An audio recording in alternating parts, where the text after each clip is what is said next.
Hello again and welcome to Coaching Conversations with me, Steve Crabb, and Marie Taylor. Hello everyone. Today's topic of conversation is about the value of collaboration and networking. So we're going to find out Marie's views on why that's a good thing to do and some of the pitfalls of doing it as well. So let's get going.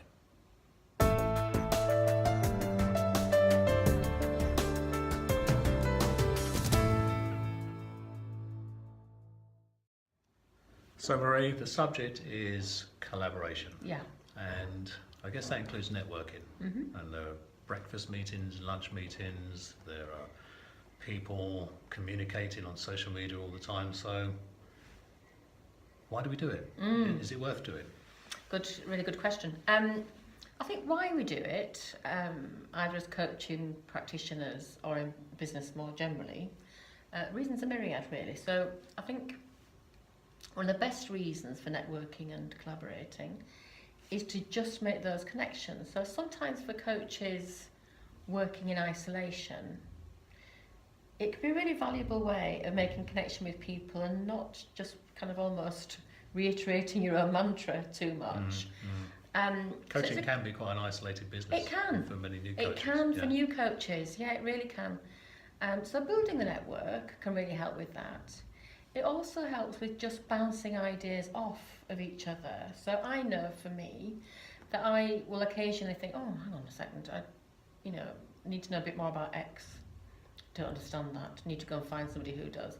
And I'm having my Rolodex in my head, the sense of, oh, I know who might know something about that. Or if they don't, they'll know somebody who does. So you talk about coaches collaborating and networking with other coaches. Yeah, and I think business does that too. In business, we do that all the time. If I think about some of the businesses that I've worked with, in essence, some of their growth has come from networking. It's come from making a relationship that they then can see over time. Oh, hang on a second. You're doing something that has a synchronicity with what we're doing. Is there a way of us doing something together that can leverage both of our businesses to help us to, contact more customers and be even bigger and better, but create a better customer base and more profit? Without compromising each other, but having a sense of, we need a supplier of this, you're a supplier of that. How do we work together? Yeah. How important is it to be judicious and cautious even of who you collaborate with? I think it's really important. So you've got to know, again, it's this issue around boundaries. You've got to know what your boundaries are around networking and have some clarity around what you are and are not prepared to share. So for example, this is a true example. I was once at a network meeting in the evening and someone came to me and said, oh, you're Marie Taylor. I said, yeah, nice to meet you. And he said, oh, I work for such and such. I've heard of you from blah, blah. And I'm sure you know loads of coaches. I said, yeah, I know a few. Yeah, can I? Well, and he got his phone out and said, so could you give me some names? Because I need to do some work with a group of coaches. I need to actually start speaking to some coaches about a piece of work that we're doing. And literally, I had met this guy 30 seconds in.